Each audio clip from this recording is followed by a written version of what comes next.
চলমান অর্থনৈতিক সংকট আগামী বাজেটে ঋণের ফাঁদ তৈরি করতে পারে বলে আশঙ্কা প্রকাশ করেছেন সাবেক তত্ত্বাবধায়ক সরকারের উপদেষ্টা অধ্যাপক ডক্টর ওয়াহিদুদ্দিন মাহমুদ। তার মতে দুর্নীতি ও অপচয় কমিয়ে বাজেট বাস্তবায়নের হার বাড়ানো সম্ভব। এদিকে ডিবেট ফর ডেমোক্রেসির চেয়ারম্যান হাসান আহমেদ চৌধুরী কিরণ মনে করেন, বাজেট বাস্তবায়নের সবচেয়ে বড় চ্যালেঞ্জ দুর্নীতি। চলমান ডলার সংকট, মূল্যস্ফীতি, বৈদেশিক ঋণের চাপ, আর্থিক খাতে অনিয়ম, প্রকল্প ব্যয় বেড়ে যাওয়া সহ নানা চ্যালেঞ্জের মধ্যে ঘোষিত হতে যাচ্ছে ২০২৪-২৫ অর্থ বছরের বাজেট।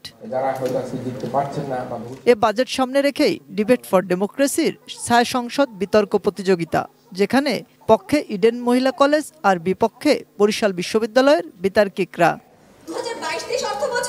ডিবেট ফর ডেমোক্রেসির চেয়ারম্যান হাসান আহমেদ চৌধুরী কিরণ অর্থনৈতিক সুরক্ষায় আসন্ন বাজেটের কৌশল নির্ধারণে 10 দফা সুপারিশ উপস্থাপন করে বলেন, রাজস্ব আয় বাড়াতে প্রয়োজন রাজনৈতিক সদিচ্ছা।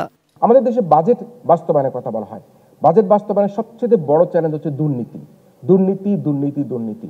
সমাজের সর্বস্তরের দুর্নীতি এমন ক্যান্সারের আকারে ধারণ করেছে, এই ক্যান্সারের হাই পাওয়ার অ্যান্টিবায়োটিক যদি ব্যবহার করা সম্ভব না হয়, তাহলে বাজেট বাস্তবায়ন করা, আমাদের প্রবাসী আয় বৃদ্ধি করা, আমাদের দেশীয় আয় বৃদ্ধি করা কোনোটাই কিন্তু আমরা সম্ভব হবে না। সাবেক তত্ত্বাবধায়ক সরকারের উপদেষ্টা বিশিষ্ট অর্থনীতিবিদ ওয়াহিদুদ্দিন মাহমুদ মনে করেন, ঋণ নির্ভর অবকাঠামো প্রকল্প দিয়ে উন্নয়ন সম্ভব নয়। এছাড়া সরকারের আয় বাড়াতে তিনি গুরুত্ব দেন কর কাঠামো সংস্কারের।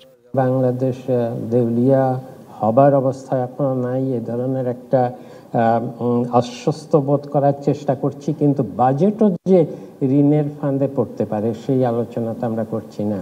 কারণ ক্রমাগতভাবে ঋণ নিতে থাকলে সুদ পরিশোধ করতে গেলে আর তো কিছু বাকি থাকে না। বিতার্কিকদের তর্কযুদ্ধ শেষে ফলাফল, বিশ্ববিদ্যালয় পর্যায়ের এদিনের বিতর্কে বিজয়ী দল ইডেন মহিলা কলেজ। মাহাদি সেকেন্দার, এটিএন নিউজ, ঢাকা।